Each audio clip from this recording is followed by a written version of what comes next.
anything that any rational society would go along with. That's what makes me so confused. It's like you're importing massive numbers of people that come from some really dark places of the world. Well, there's no vetting is the Right. issue. It's like Right. it's like if there's no vetting, like people are just coming through.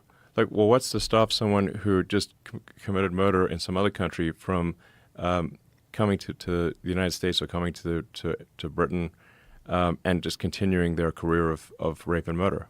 Like, unless you've done, if there's some due diligence to say, like, well, who is this person? What's their track record?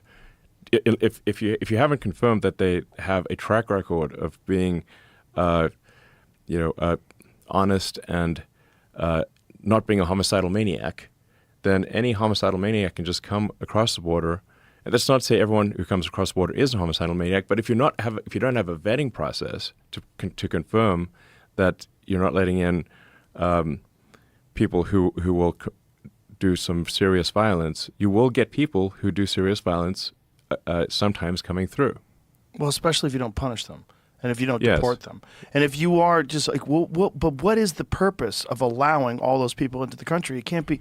I wouldn't imagine that anyone in their society supports this. Well, let me explain. So because you mentioned, for example, how much, say, Hillary and Obama have changed their tune from prior speeches where they were hard-nosed about not letting in anyone who's a criminal into the country, having secure borders, all that stuff. So why did they change their tune? The reason is that they discovered that those people vote for them.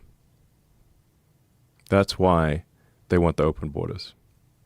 Because if you let people in, they know the Democrats let them in, they'll vote for Democrats. Yes. If you allow them to vote. Which they're actively doing. They turn a blind eye to illegal voting. Well, California literally doesn't allow you to show your license. California and New York have made it illegal to show your photo ID when voting. Thus, effectively, they've made it impossible to prove fraud. Impossible. They've essentially legalized fraudulent voting in California and New York and many other parts of the country. There's no rational explanation that I've ever seen anyone give as to why that would be the policy. Unless you were trying to just allow people to vote illegally, because there's no other reason. If you need a driver's license or you need an ID for everything else, Yes. including just recently to prove that you were vaccinated. The same people who are demanding that you have a vaccine passport and are the same ones saying you need no ID to vote. Same people.